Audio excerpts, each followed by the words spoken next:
야, 네, 오늘도 예배하는 여러분들에게 하나님의 은혜가 단비처럼 임하기를 축복합니다. 따라합시다. 내 시작은 미약하였으나 내 나중은 심히 창대하리라. 힘이 되고 소망이 되는 말씀입니다. 지금보다 더 귀한 내일이 있다는 것이 굉장한 힘이 됩니다. 지금은 약한데 그 약한 심령의 마음은 솔직히 과연 내가 나한테 내일이 있을까 하는 절망감이 왜 없겠습니까? 그래도 그때 들린 주의 음성이 내 나중은 심히 창대하리라 라는 음성이 들린다면 그건 기도의 응답이고 또한 축복의 말씀일 겁니다. 마음 깊은 곳에 기대감을 가지고 세월이 지난 후에 정말 하나님께서 말씀하신 대로 내가 잘 되어 있을 때 그것이 얼마나 큰 감사겠습니까? 사실 하나님의 백성들에게는 모두 그런 가능성이 누구에게나 있는 겁니다. 분명히 오늘보다 더 좋은, 더 나은 내일이 있는 줄 믿고 삽시다. 우리 중에 모든 것이 형통하고 잘 되어서 예수 믿은 사람이 또 어디 있습니까? 누구나 자기만의 아픔도 있고 괴로움도 있고 또 때로는 흔들리고 방황하고픈 마음이 없잖아 있었던 거지 솔직한 우리 마음이고 누구나가 다 마음에 자신의 현실에 정말 머리 복잡하다 속 탄다 이런 거 없는 사람 손 들어 보십시오. 다 누구나 속 편히 살고 있는 것 같지만은 마음속에 아쉬움이 있고 답답함이 있고 오늘이 불만이 있는 사람이 많다니까요. 다 그렇게 살아요. 다. 하지만 그런 생각보다도 더 큰 은혜가 있기 때문에 그걸 넘어서고 사는 거예요. 넘어서고 사는 거. 아니 뭐 직장 생활을 하건 사업을 하건 힘 안 든 경우가 어디 있습니까? 다 힘들어요. 다 힘들어. 그런데 이 안에서 그 힘듦을 이길 만한 생각과 기대감이 있으니까 그걸 극복하고 다 나가서 자기에게 주어진 일상을 감당하는 겁니다. 그러니까 이 생각과 마음의 방향성이 그래서 중요하다는 거예요. 지금 나는 정말 귀한 하나님의 복 안에 있다. 그걸 믿어야 돼요. 지금 나는 정말 소중한 하나님의 뜻 가운데서 만들어지고 있다. 그걸 믿을 때 그 인생의 방향이 올바른 길로 가게 되는 겁니다. 욥이 정말 힘겨운 고난을 만난 겁니다. 오늘 본문은 욥이 친구 발닷을 통해서 하나님의 음성, 즉 그 당시에 보편적인 신앙인들이 또 덕망 있는 사람들이 하나님께 대한 신앙을 갖고 있는 그 사람들이 있는 그대로를 자기 친구 욥한테 말씀을 전하고 있는 거예요. 왜냐하면 욥이 너무 실망을 하고 아파해서 그걸 그냥 참고 얘 그냥 두면 더 저 입에서 또 무슨 말이 나올지 모르겠다. 그래서 발닷이 욥한테 설명을 해주는 거예요. 설교를 하는 건다고 생각하면 되겠죠. 그런데 따지고 보면 욥이 정말 험하게 말할 수밖에 없는 상황이 있어졌던 것이 아니 어느 날 갑자기 자기 자식들이 아들 또 딸 며느리 다 손주들 모여가지고는 큰나 장남 집에 모여가지고 밥 먹는다고 모인 겁니다. 욥은 어떻게 살았습니까? 하나님께 생각할 때 참 순전하고 의인이라는 겁니다. 그리고 자식들이 요만큼이라도 잔치하고 나서 혹시 잘못할까봐 욥이 자원해서 자기 자식들 수대로 속죄의 제물을 드리며 하나님께 번제를 드렸다고 얘기해요. 그만큼 신실하게 자기의 신앙을 관리하고 섬겼던 그런 욥의 모습인데 어느 날 한 종이 팍 달려와 가지고는 주인 없으면 큰일 났다고 스바 사람들이 쳐들어와 가지고는 소와 나귀들을 뺏어가고 종들을 죽였다고. 그러니까 욥의 지경이 굉장히 넓었나 봐요. 여기 스바라고 얘기하는 지금으로 하면 아프리카, 이디오피아 정도의. 아니 거기서 거기를 어디라고 쳐들어와? 그렇기 때문에 욥의 지경이 엄청 넓었다는 거 아니에요? 근데 하여튼 그 스바 사람들이 와서 소하고 나귀들을 죄다 뺏어가고 거기 치고 있던 방목하던 종들을 다 죽였다고 얘기해요. 나만 살아서 왔습니다. 라고 보고하고 있는데 두 번째 종이 또 들어오는 겁니다. 그러더니 큰일 났다고. 하늘에서 불이 떨어져 가는 양과 종들을 하루아침에 다 죽였다고. 그 양들 치는데 무슨 집을 짓고 치겠어요? 양 방목하는 건 마치 들판에서 양들 치고 제가 가봤더니 그냥 그 뭐예요? 그 목동들은 하는 거 없습니다. 뭐 지금 보면 물담배 주머니 하나 차고 있고 바위에 앉아갖고 피리 불고 놀고 있고 이게 전부인데 그 어디 몸 하나 거칠 데가 없는데 갑자기 하늘에서 불이 떨어졌다고 하면 상상을 해보시라고. 그러면 그 불 떨어진 데서 다 타 죽은 겁니다. 그리고 하나만 살아가지고 그걸 와가지고는 주인님 하면서 얘기하고 있는데 고대 세 번째 사람이 막 쳐들어와가지고는 큰일 났다고. 갈대아 사람이 세 무리로 쳐들어와가지고는 낙타들을 빼앗고 종들을 다 죽였다고. 갈대아 사람은 어디 사람이? 저 동쪽 끄트머리에 있는 바벨론에 있는 사람들. 그 사람들이 세 때를 이루어서 왔다는, 계획적으로 욥의 지경을 침공해 왔다는, 전쟁과도 똑같은 거죠. 그리고는 낙타들을 다 데리고 도망갔죠. 욥이 부자는 부자였나 봐. 여기저기 낙타, 양소, 낙이 엄청 많았어. 그래가지고는 뭐하고 놀랄 틈 없는데 네 번째 종이 와가지고는 주인님 놀라지 마십시오. 갑자기 들판에 태풍이 불어가지고는 장남집 건물 내 귀퉁이를 치고 나가는 바람에 지붕이 폭삭 무너져가지고 자제분들이 다 돌아가셨습니다. 이렇게 얘기를 하는 거예요. 세상에 이런 황당한 일이 어딨냐. 이걸 한날 한시에 다 당한 거예요. 굉장한 일 아닙니까? 이렇게 할래도 할 수가 없어. 욥은 남은 것이 없는 사람이 돼버리고 말았습니다. 그리고는 자기 몸도 또 병이 나가지고는 기왓장으로 부스럼난 데를 긁어야만 속 시원할 만큼 그런 모습을 누가 지켜봤냐 하면 가장 가까이 있는 부인이 그걸 지켜보고, 부인이 이렇게 딱 보니까 자기 일이 아닌 것 같은 생각이 드는 거야. 왜? 자기 남편이 기왓장 긁고 자기 몸 긁고 있는 거 한번 보시라고. 그러면 그동안 살아온 게 얼마나 그렇게 덕망했고 존경받고 길거리 나가면은 어른 나왔다고 그렇게 높은 상성 내주고 절을 했던 사람들인데 하루아침에 자기 남편이 그런 꼴을 당한 걸 자기 부인이 본 겁니다. 부인이 보다 이렇게 얘기를 해요. 당신 그 지경인데도 하나님 찾을 거냐고. 당신 그 지경인데도 하나님 앞에 온전함을 지키겠냐고. 차라리 하나님 욕하고 죽으라고. 그리고는 가버리는 거예요. 이제껏 살아온 자기의 신앙과 인생이 하루아침에 깡그리 무너진 인생이 되버린 거예요. 자기가 그렇게 부르고 찾아왔던 하나님인데 자기랑 평생을 같이 살아온 자기 아내가 차라리 그 하나님 욕하고 죽어버리라고. 그리고는 가버리는 거예요. 그래도 부인이라도 옆에 앉아가지고 그래도 힘내라고 이 한마디 들었으면 살 수 있을 것 같아. 근데 차라리 욕을 하고 죽어요. 그리고는 가버리는 거예요. 누구를 의지하고 삽니까? 이게 욥의 현실이었던 거예요. 얼마나 답답했겠냐고. 누구한테 무슨 하소연을 하겠냐고. 그러니 살아온 인생 자체가 부정당하는 절망과 아픔, 내일은 꿈도 꿀 수 없는 인생이 바로 욥의 입장이었던 거예요.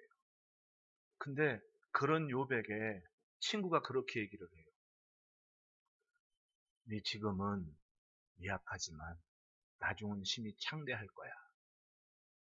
욥기 7편, 8편 7절 이 구절을 세번역 성경에는 이렇게 번역을 해요.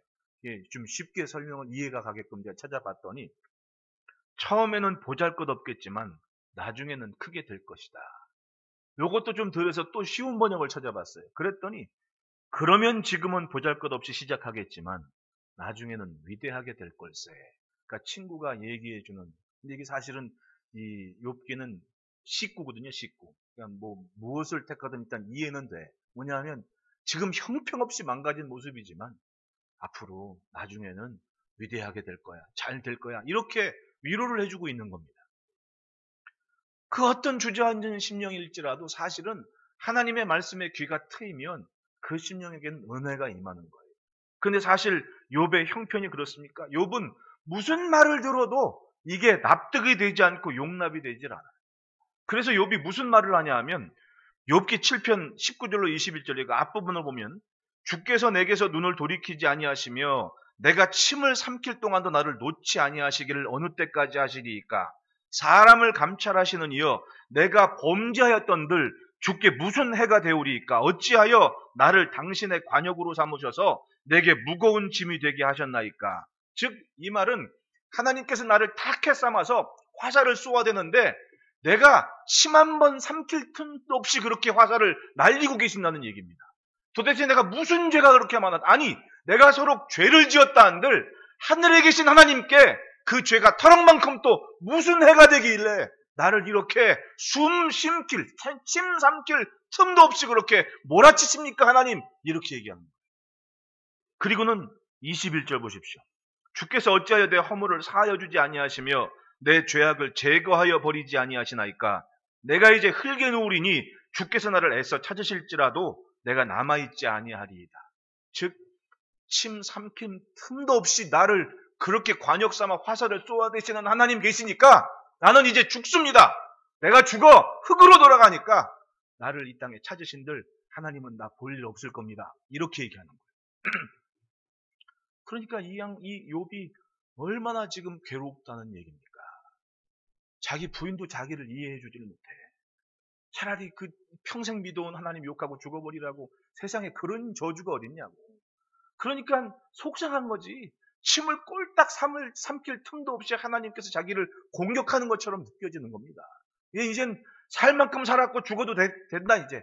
나 흙으로 돌아가니까 하나님 나 찾아도 찾을 일 없을 겁니다. 이렇게 얘기하는데 그걸 옆에 있는 친구들이 다 듣고 있는 거예요.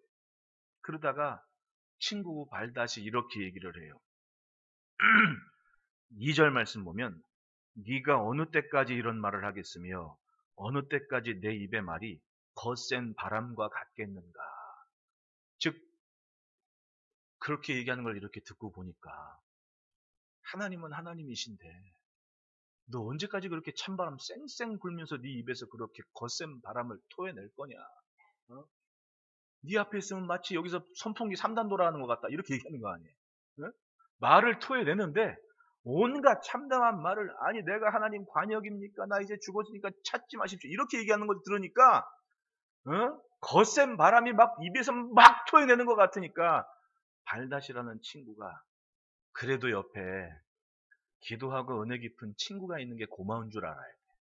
왜냐하면 내가 막말을 할 때 잠깐 이렇게 멈춰주는 사람이 있는 게 은혜인 거예요. 은혜 알고 보면 내가 막 속상하고 아파가지고 막 화를 나 토해내는데 다 듣고 있다가 야 잠깐 그래도 선은 넘질 말아야지 이렇게 말해주는 사람이 있는 게 은혜인 줄 알아야 돼. 발닷은 바로 그런 친구였던 겁니다. 그리고 철저하게 자기가 신뢰하고 신앙해왔던 그 기준을 가지고 물론 욥이 이런 고난을 당하는 것이 하늘로부터 임한 건 줄은 몰라. 하지만 그건 알아요.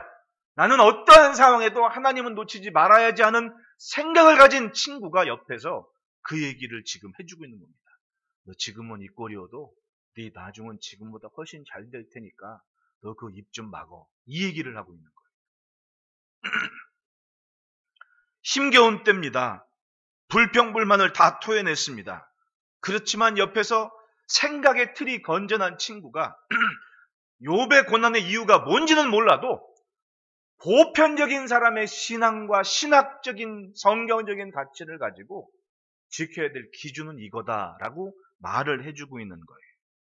들리는 음성 그대로가 하나님의 음성인 줄 믿고 이 친구의 말을 들어보십시오. 내 시작은 미약하였으나 내 나중은 심히 창대하리라. 그 말은 너 지금 다시 시작하는 거다. 여기서 이 바닥부터 다시금 일어나자. 분명히 지금보다는 나중은 넌 위대할 거야. 할렐루야. 그렇게 말을 해주는 거예요. 왜?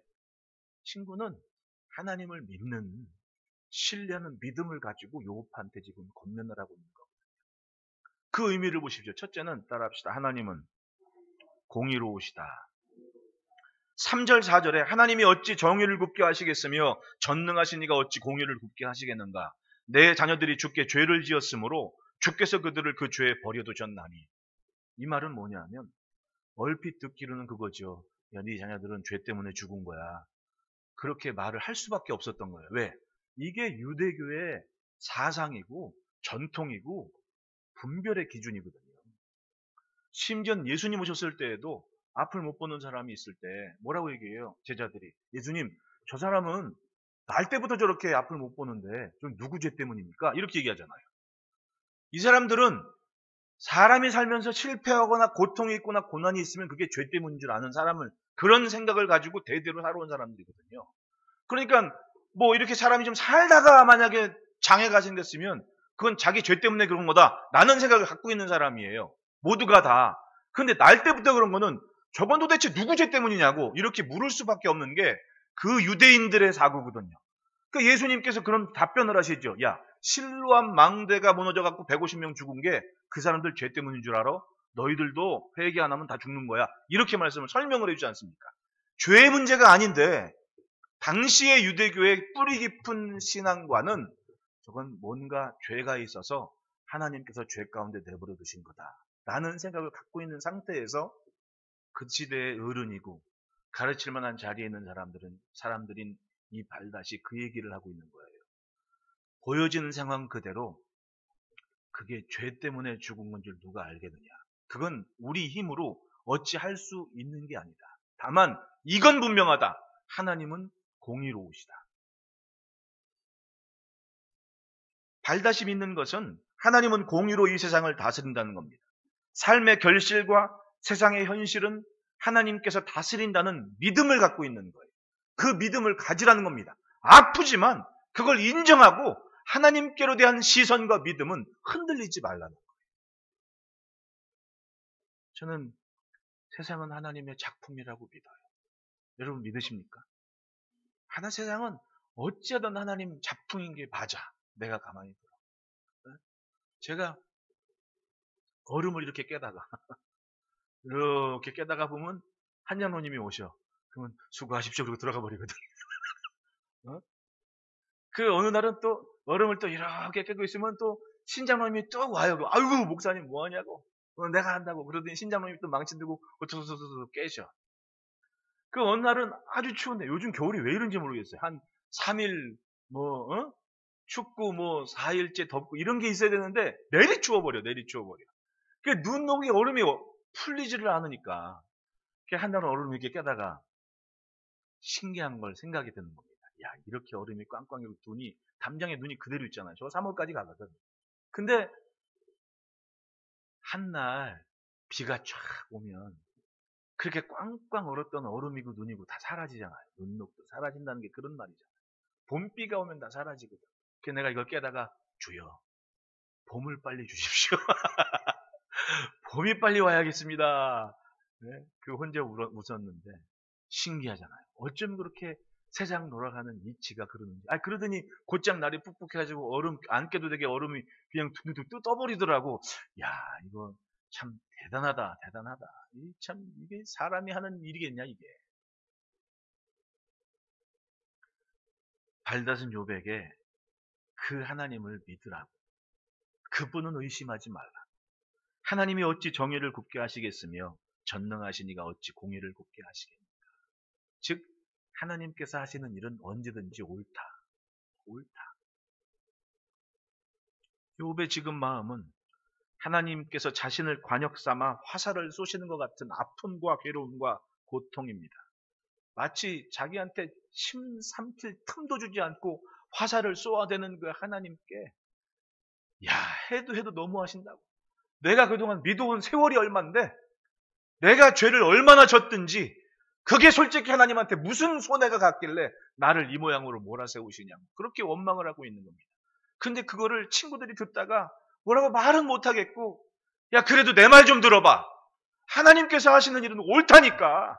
너 지금 이렇게 아파도 그 뭐 때문인지 모르지만 인정할 건 인정하자. 하나님은 너 지금 이 모양 이 꼴이어도 네 나중은 지금보다 훨씬 창대할 테니까 그 하나님을 놓치지 말자. 그렇게 말을 해주고 있는 거예요. 들리는 이야기는 내 자녀들이 주께 죄를 지었으므로 주께서 그들을 그 죄에 버려두셨나니 사람들이 아프면 그 아픈 것 때문에 놓치지를 못하고 더 귀한 걸 보지를 못할 때가 있어요. 다른 사람들은 뭐다 욥한테는 이게 굉장한 아픔이니 얼마나 큰 상처가 되겠습니까? 시간 속죄의 예물을 드리며 삶을 아름답게 했음에도 한시라도 실수하지 않을까 염려하며 돌본 자식들인데 하루아침에 그러면 그렇게 속죄의 제물을 드리며 하나님을 향했던 자녀들의 삶은 뭐가 되냐고 원망이 없겠냐고. 그러니까 그건 당연히 원망이 쏟아져 나오는 거였습니다. 오죽했으면 거센 바람이 솟구쳐 나온다고 친구가 그렇게 얘기를 하냐고.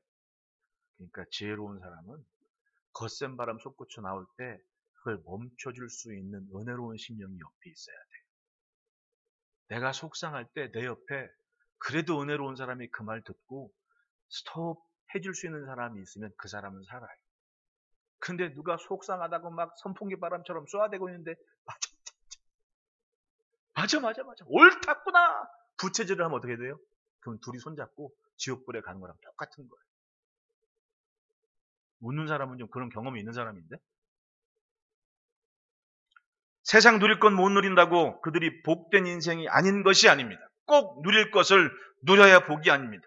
세상 사람들처럼 똑같이 복을 받아야 축복이 아니라는 겁니다. 때로 하나님의 복은 보이지 않는 것이 더 귀할 때가 있습니다. 그 시간이 지나면 신기하게도 하나님은 내 잃었던 모든 것, 내가 아팠던 모든 것을 몇 배나 갚아주실 공의로우신 하나님이라는 거예요. 왜? 그것이 합당치 않은 것이면 충분히 갚아주실 준비를 하고 계신 분이 하나님이신 거예요. 마주보고 인사합시다. 하나님께서 보고 계십니다. 아브라함 보십시오. 평생 들판에 살았습니다. 과연 그분이 복된 인물인가? 믿은 것을 이룬 삶인가? 아니었어요. 자기 부인 누일 동산이 없어서 돈 주고 하나 산 그 막펠라 동굴이 전부였습니다. 하지만 아브라함은 모든 것을 이룬 것처럼 감사하며 기쁨으로 그 땅을 살았습니다. 그게 믿음이고 하나님은 그 믿음을 보셨기 때문에 공의로우신 하나님은 그 자식 이삭에게, 그러니까 이삭이 고생을 안 한 거예요. 왜? 아버지가 산 모습 보고 그것보다 더 잘 믿으려고 애썼거든요. 더 순종하려고. 보이는 것보다 보이지 않는 것이 더 귀한 거예요. 따지고 보면 다 잃어도 정말 중요한 거 하나 있으면 그 인생은 반드시 잘 됩니다. 그 하나가 뭐예요? 하나님을 신뢰하는 믿음이죠. 11절 12절에 왕골이 진펄 아닌 데서 크게 자라겠으며 갈대가 물 없는 데서 크게 자라겠느냐. 이런 것은 새순이 돋아 아직 뜯을 때가 되기 전에 다른 풀보다 일찍 마르느니라. 왕골과 갈대는 진펄이나 물이라는 꼭 있어야 될 기본적인 조건이 있어야 돼. 그게 없으면, 즉 물 없는 데서 크게 자라겠느냐, 물이 없으면 말라 비틀어진 풀이 돼버리는 거 아닙니까? 그러니까 멋지고 좋은 데는 이유가 있는 거예요. 그것이 뭐냐? 그건 하나님을 신뢰하는 믿음이라는 거죠. 발다시 그걸 얘기합니다. 이제껏 아름답게 살아온 삶은 우리가 하나님을 의리하고 믿었기 때문에, 공의로우신 하나님 때문에 살아왔다. 그러니까 너 험한 말 지금 멈추고 하나님을 신뢰하는 믿음을 가져라. 하나님께서 우리를 지켜온 것처럼 지금 너를 지켜보시고 너를 이끌어 가실 거다. 너 걱정하지 마라. 아파하지 마라. 네 나중은 위대해질 거야. 할렐루야. 우리는 그 믿음으로 하나님의 공의로우심을 품어야 됩니다. 세상 편하고 멋지고 좋은 것만 생각하기보다 원인, 즉 하나님을 신뢰하는 믿음이 먼저라는 거예요. 둘째로는 따라합시다. 하나님을 찾고 청결하라. 5절 6절에 내가 만일 하나님을 찾으며 전능하신 이에게 간구하고 또 청결하고 정직하면 반드시 너를 돌보시고 내 의로운 처소를 평안하게 하실 것이다. 욥의 친구 발닷은 아주 정확한, 적절한, 유익한 권면을 하고 있습니다. 지금 이 시간에 받아들이긴 힘들지만 오히려 하나님을 찾을 기회라. 지금이 하나님을 놓치지 않을 기회라. 마찬가지예요. 평안할 땐 다 주여 주여 해. 근데 정말 다급한 일 만났을 때 그때 하나님을 붙잡는 것이 쉽겠냐? 그게 어려운 거예요. 그게 어려워요. 제가 아는 집사님 한 분이 벌써 한 25년 전인가 봐요. 그냥 어렵게 이제 뭐 결혼해가지고 이제 없는 살림에 막 사업한다고 막 그래가지고 아주 흐름흐름한 장비 하나 구했는데 그 장비 하나 가지고 이제 사업을 하려고 지하수 개발을 한다고 탁 나가는데 하필이면 후진을 하다가 사고가 나버렸어요. 장비 싣고 있는 차가. 그러니까 얼마나 이제 막 좀 여기저기 빚 끌어당겨가지고 사업해가지고 이제 열심히 돈 벌어가지고 갚아놔가지고 좀 어떻게 사업 좀 잘 꾸려가야지 하는 마음 기도하고 막 새벽 예배 나가지 막 교회에서 재정도 보지 막 엄청 봉사하면서 기도하면서 했는데 하필이면 그것도 주일날. 네? 주일날 이제 예배 드리고 막 이제 재정 보고 있는데 전화가 온 거예요. 사고가 났다고. 예배 드리고 어떻게 일찍 나가 좀 일 좀 해본다고 나가는데 하필이면 거기서 후진하다가 사고가 날 건 뭐냐.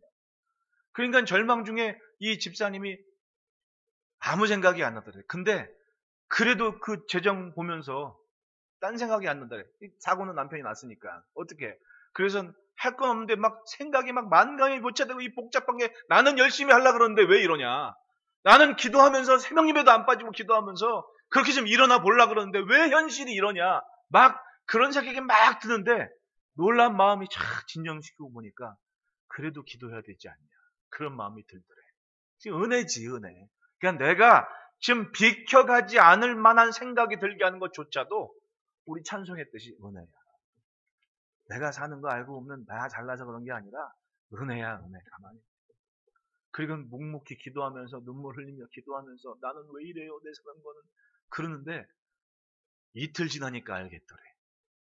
그 인수한 차가 다 썩어가지고 언제 퍼질지 몰랐는데 사고가 났는데 막 이것저것 뭐 공제니 뭐니 뭐 이 보험 든 게 있는데 그 보험을 다 받았대. 그래가지고는 차를 새 걸로 바꿨대. 난 이걸 간단하게 얘기하지만 그 얘기 듣는 순간은 그걸 믿음으로 소화해서 결론을 내린다는 그 자체가 야 진짜 저 양반 대단하다. 어?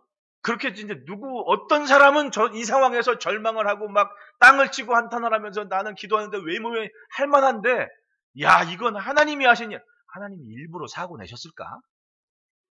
그걸 그렇게 믿어야 되나? 저 일부러 사고 나게 해가지고 그렇게도 됐으니까 지금 그 양반이 그렇게 됐겠지? 아니 그래가지고 썩음썩음한 차가 그냥 순식간에 새 차를 딱 만들어가지고 그 새 차 위에다 장비를 딱 올려가지고 사업을 잘했거든요. 그러니까 사람 생각하고 다른 뭔가 기밀한 뭔가 있긴 있어. 그러니까 문제는 뭐냐 하면 내가 하나님을 찾는 그 방향을 놓치지 말라는 거죠. 내가 그럼에도 불구하고 청결하고 정직하게 하나님을 찾고 간구하는 삶이 있으면 분명히 지금보다 더 창대한 삶이 나를 기다리고 있는 거예요. 욥을 보십시오. 동방의 의인이라고 했습니다. 세상의 명예와 부를 한 몸에 받고 사는 사람이었습니다. 오죽했으면 저 갈대한 사람이 저 바벨론에 있는 사람이 쳐들어와 가지고는 낙타를 훔쳐가겠냐고. 오죽했으면 아프리카에 있는 사람이 쳐들어와 가지고는 양과 소떼들을 훔쳐가겠냐고. 그 말은 뭐예요? 거기까지 소문났다는 거 아니야. 거기를 어디라고 쳐들어와? 오는 게 더 힘들겠다. 근데 욥의 거 훔쳐가면 자기들이 그만큼 온 것에 대한 군산이 뭐니 식량이니 다 남으니까 거기까지 쳐들어왔을 거 아니겠냐고. 그런 생각을 해보셨어? 이게 욥이 엄청난 부자라는 얘기 아니에요. 나라 군대를 가지고 쳐들어와 가지고 낙타를 훔쳐가도 남을 만큼 전쟁이 됐다는 거 아니야. 이런 사람이 한순간에 모든 걸 잃어버렸다는 얘기. 그 힘겨운 시간 들려지는 음성은 바로 이 시간을 하나님을 찾을 기회로 삼아라. 하나님을 찾을 기회로 삼아라. 이런 말이 들려지니까 욥은 내가 이 고난을 다 지난 다음에는 나는 순금이 되어 나올 거다라는 고백을 할 수 있었던 거예요. 처음에는 내가 죽어도 못 찾을 거예요. 이렇게 얘기하던 욥이 순식간에 이런 얘기들이 여기저기 물론 그 말을 들었을 때는 야 너는 뭘 모르면 좀 가만히 있어 차라리 가버려 이렇게 얘기하지만은 그런 얘기들이 그대로 들려졌기 때문에 욥이 마음을 다잡고 나는 정금처럼 나올 거라고. 할렐루야. 다윗이 이렇게 얘기합니다. 여호와의 산에 오를 자 누구며 그의 거룩한 곳에 설 자가 누구인가. 곧 손이 깨끗하며 마음이 청결하며 뜻을 허탄한 데 두지 아니하며 거짓 맹세하지 않은 자로다. 그는 여호와께 복을 얻고 또 구원의 하나님께 의를 얻으리니. 다 이뤘어도 하나님의 모든 것을 가진 자로 살 수 있는 비결은 하나님을 만나는 것. 하나님을 만나는 것. 하나님을 찾고 그 앞에 간구하는 것. 하나님을 기다리는 인생은 자신의 말과 삶을 청결하게 만들어가요. 그러니까 옛날에 어른들이 너는 실컷 기도하고는 그냥 입방정 떨어가지고 그냥 기도가 한순간에 다 사라진다. 이런 말 하는 이유가 있는 거야. 실컷 은혜롭게 덕 세우고 살다가 입방정 한번 떨어가지고는 마치 하나님 상관없는 사람처럼 되는 사람들이 있더라니까. 그러니까 새해에는 자 마주보고 인사합시다. 말 조심합시다. 말이 복돼야 되고 말이 복을 담는 그릇이 되는 겁니다.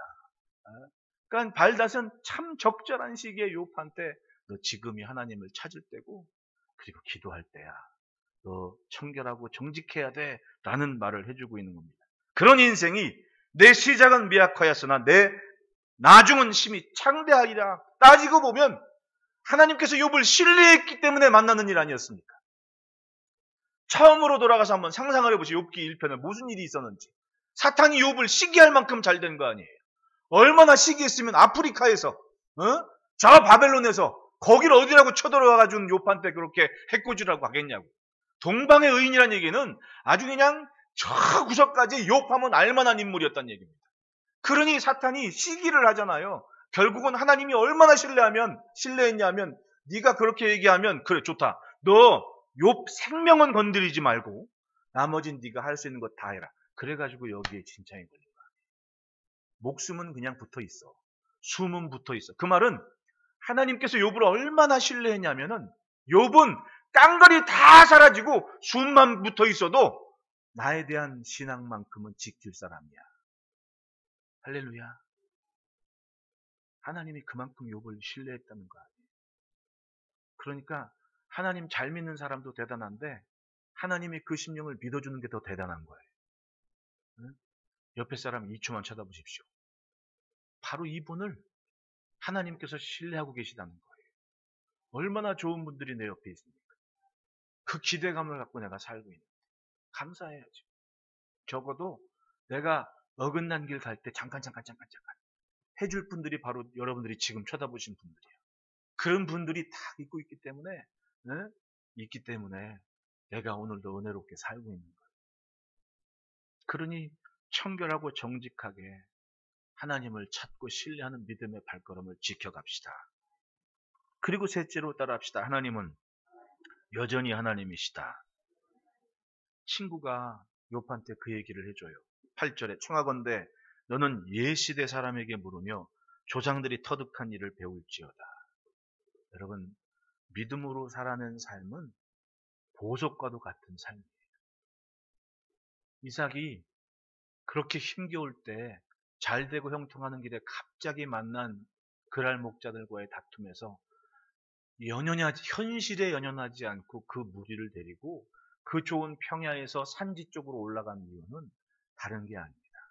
그 땅에서 살았던 아버지 아브라함의 흔적이 있었기 때문에 성경은 아브라함이 팠던 우물을 팠다고 얘기하는 거예요. 아버지 아브라함이 살아냈던 삶이 있기 때문에 그걸 보고 배우는 거예요. 주변에 어른들이 건강한 어른들이 있다는 게 얼마나 고마워요. 네? 어른들이 때가 되면 얼마나 지혜로워요. 팥죽 같은 거 막 사람이 면역력이 떨어지고 막 그럴 즈음 되면 엄마 아빠들이 할머니들이 팥죽을 막 끓여가지고 저도 어릴 적에 마당에 속 걸고 장작불 떼면서 팥죽 되면 그 밥솥에서 팥죽 끓이는 게 막 튀고 막 이렇게 막 했거든. 그런 경험들이. 그 어른들이 그 팥죽을 왜 썼겠어요? 사람들이 안에 면역이 약해질 쯤 돼가지고 그때 뭘 잘못 먹으면 사람이 탈이 나고 탈진되거든요. 그러니까 속에 해독 작용을 하고 좀 속을 좀 보호하라고 팥죽을 이렇게 끓여서 먹는 거예요. 알았어요? 몰랐어요? 정지문 집사님 알았어요? 몰랐어요? 몰랐죠. 그러니까 그걸 모르는 세대가 젊은 세대야. 정 집사님 엄청 젊으신 거지 그러니까. 근데 어른들은 다 그때가 되면 그냥 이때는 해야지 하고 의뢰 그냥 이게 된 거야. 왜? 그 어른 때부터 그걸 배워왔거든.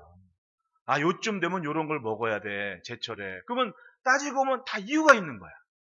그러면 또 지금도 김장할 때 엄마들이 다 동치미를 또 맛있게 그냥 물을 그냥 쫙 해갖고 그냥 물을 쫙 해갖고 그냥 반찬도 좀 겨울철에 좀 떨어질만 하고 동치미가 딱 올라. 이유가 뭐겠냐고. 마찬가지야. 속병 걸릴까봐 물을 쫙 해가지고 반찬도 떨어지면 그 짠무도 먹고 동치미도 먹고 하면서 속을 딱 보여주다가 그게 또 보약이 되는 거야. 겨울무가.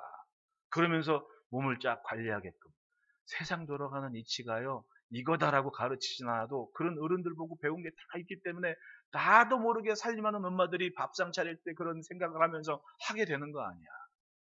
이게 지극히 육신의 삶에 충실한 모습 보면 그 영의 상태를 아는 거라니까.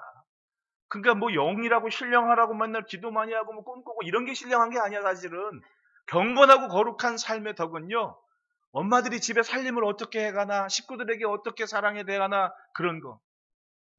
솔직히 말해서 바쁘다고 귀찮다고 야 가서 햄버거 사 먹고 와. 돈 주는 엄마랑 그래도 애 학교 갔다 오면 따뜻한 물 한 잔이라도 먹이려고 그래서 반찬은 냉장고에 구비구비 쫙 구비해 놓는 엄마랑 같아요, 달라요? 그건 영이 다른 거야. 영이. 가장 지극히 육적인 모습에서 그 영의 상태가 나온다니까. 응?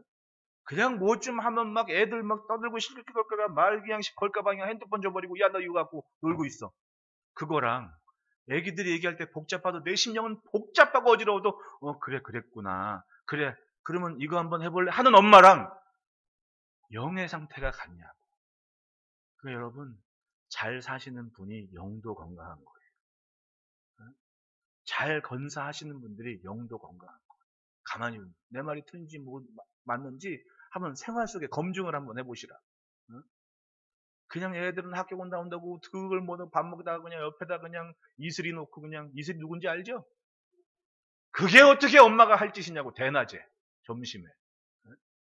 근데 그걸 아무런 죄책감 없이 해요. 여러분 엄마 아빠가 술병 놓고 밥 먹잖아요. 그 아이들은 10대가 되면 반드시 술병 놓고 밥 먹습니다. 엄마 아빠가 담배를 피잖아요. 그럼 그 애들은 초등학교 나 시온이한테 깜짝 놀랐잖아. 특정 인물을 거론해서 죄송합니다. 시온 씨 죄송합니다. 시온이가 지금 5학년, 6학년 올라가거든요. 그 안에 구름과자 먹는 애가 있대. 난 놀랬어. 이게 요즘 세상 돌아가는 일. 그 누구한테 배운 거예요? 다 엄마 아빠한테 배운 거거든. 이게 영의 문제가 아니라고요? 이건 심각한 영적인 문제예요. 정말 건강한 영들이 세상에서 소금이 되고 빛이 되지 않으면 세상은 더 깜깜해질 겁니다. 아마도 이렇게 가다가는 이렇게 정보의 홍수 속에 경험과 지식의 홍수 속에 살다가는 유치원에다 붙을 겁니다. 흡연은 건강에 해롭습니다. 아닐 것 같죠? 세상이 그렇게 간다니까요. 무섭다고.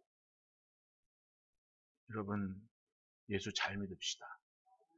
어른은 괜히 어른이 아니에요. 남길 만한 것을 남기니까 그걸 보고 따라올 사람들이 있다는 겁니다. 그러면 건강해지는 거예요. 9절에 가로친 얘기 보십시오. 이게 뭐 원문에는 없는데 이렇게 친절하게 이렇게 껴준 구절이라고 생각하고 읽으면 아주 은혜가 돼. 읽어봅시다. 시작. 우리는 어제부터 있었을 뿐이라 우리는 아는 것이 없으며 세상에 있는 날이 헤아려는 새 것이 없습니다. 사람 사는 게 다 거기서 거기에. 어찌면 변화를 요구하는 것은 인간이지 하나님께서는 사람 있는 그대로의 그 모습을 지금도 찾고 계실 수도 있다는 겁니다.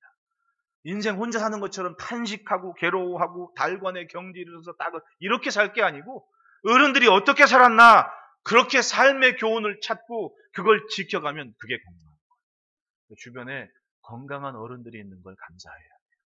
묵묵히 참고 기도하는 어른들이 있고 그래도 기도하지 않아 한마디 해주는 분이 있는 걸 고마워해야 돼요. 왜? 그렇게 살아온 분들이 경험을 가지고 그러니까 기도하자고 하니까 이게 먹히는 거 아니에요. 그러므로 따라합시다. 남길 것을 남기자. 인생이 바람이라는 건 맞아요. 욥기 7편 7절에 내 생명이 한낱 바람 같음을 생각하옵소서. 나의 눈이 다시는 행복을 보지 못하리이다. 즉 욥의 지금 심경은 이젠 좋을 일 없는 거야. 왜? 깡그리 무너졌거든. 오죽했으면 자기랑 평생 살아온 부인이 그 믿어온 하나님을 욕하고 죽어버리라고 그렇게 얘기할 정도면 이건 뭐 말 다 한 거야. 그러니까 난 이제 끝났습니다. 내 눈이 다시는 행복을 보지 못할 겁니다. 라고 지금 욥이 얘기하고 있는 거예요. 그러니까 친구가 야야야 좀 입 좀 다물어봐. 너 지금 이 꼴이어도 네 나중은 위대해질 거야. 라고 말해주는 거예요. 이해가 더 쉽게 되지요. 바람 같은 인생입니다. 시편 103편 15절 16절에는 인생은 그날이 뿔과 같으며 그 영화가 들의 꽃과 같다. 그것은 바람 지나가면 없어지다니. 휙 지나가면 사라진다고 얘기를 합니다. 헛된 삶이 되지 않으려면 바로 지금 하나님의 말씀을 붙잡아야 돼요. 그 말씀을 붙잡고 살아낸 삶의 흔적이 남는 겁니다. 그것이면 아브라함은 천국 갔어도 이삭은 아브라함이 팠던 우물을 파면서 잘되고 형통한 번성하고 창대한 길을 지켜갈 수 있을 겁니다. 왜 성경의 이스라엘이 하나님을 설명할 때 나는 아브라함과 이삭과 야곱의 하나님이다 이렇게 말씀하십니까? 하나님이 기억하신 거예요. 말씀에 순종하고 살았던 아브라함과 이삭과 야곱을 기억하고 계시기 때문에 그 후손들에게 그만큼은 살아라. 아브라함처럼 살고 이삭처럼 살고 야곱처럼 살아라. 이 이름을 부르며 아브라함과 이삭과 야곱의 하나님을 붙잡게 하셨기 때문에 이스라엘이 잘되고 형통한 거예요. 우리도 우리를 각자의 가문에 그 정도의 말씀을 붙잡고 씨름한 흔적은 남겨줍시다. 그래서 먼 훗날 나 없는 그 시간에 자녀들이 네 할아버지가 이만큼 믿었어, 네 할머니가 이만큼 기도했어 라는 이야기는 있을 수 있도록, 그러면 반드시 잘되고 형통하는 번성하고 창대한 복을 누리게 될 겁니다. 11절부터 13절 말씀에 왕골이 진펄하는 데서 크게 자라겠으며 결대가 무르는 데서 크게 자라겠느냐, 이것은 새순이도 다 아직 뜯을 때가 되기 전에 다른 풀보다 일찍 마르느니라. 하나님을 잊어버린 자의 길은 다 이와 같고 저속한 자의 희망은 무너지리니. 즉 하나님 없이 사는 인생은 진짜 있어야 될 것 한 가지가 없기 때문에 화려해 보이지만 금방 다른 풀, 오히려 다른 풀보다 일찍 말라버린다. 14절 15절에 그가 믿는 것이 끊어지고 그가 의지하는 것이 거무줄 같은지 그 집으로 의지할지라도 집이 서지 못하고 굳게 붙잡아 주어도 집이 보존되지 못하리라. 하나님을 잊어버린 인생은 아무리 튼튼한 줄로 자기 집을 만든 것 같은 거미줄 같은 걸 촘촘히 만들어 놔도, 여러분 거미줄 무서워하는 게 사람이에요, 짐승이에요, 곤충이에요? 거미줄은 곤충이나 무서워해요. 거미줄 무서워하는 사람 손 들어 보십시오. 바람 불면 다 날아가거든요. 그런데 하나님을 잊어버린 인생이 거미줄 같은 것 쳐놓고 저렇게 자랑한다고 얘기합니다. 그리고 자기 집을 의지하는 사람이도 하나님을 잊어버리면 그 집이 서지 못할 거예요. 그 얘기를 해주고 있는 거예요. 세상이 무너지는 것은 바로 이 때문입니다. 겉으로만 좋아 보이는 것을 쫓아가요. 그리고는 그것이 전부인 줄 알고 삽니다. 하나님은 겉만 번지르르한 것을 싫어하십니다. 불면 한순간에 사라질 것들이, 하나님 없이 쌓은 것들은 한순간 버리십니다. 그러나 20절 21절 봅시다. 하나님은 순전한 사람을 버리지 아니하시고 악한 자를 붙들어 주지 아니하시므로 웃음을 내 입에 즐거운 소리를 내 입술에 채우시리니 너를 미워하는 자는 부끄러움 당할 것이라 악인의 장막은 없어지리라. 이게 발닷의 결론이었던 거예요. 하나님은 순전한 사람을 버리지 않는다. 그러니 너 거친 선풍기 같은 그 바람처럼 쏟아내는 그 말은 멈추고 하나님 앞에 순전하자. 너를 믿어주신 하나님 앞에 순전하면 하나님은 반드시 내 입에 웃음을 주실 것이고 내 입술에 즐거운 소리를 주실 것이다. 여러분, 그 같은 은혜로 번성하고 창대한 복을 누리시는 가문 되시기를 축복합니다.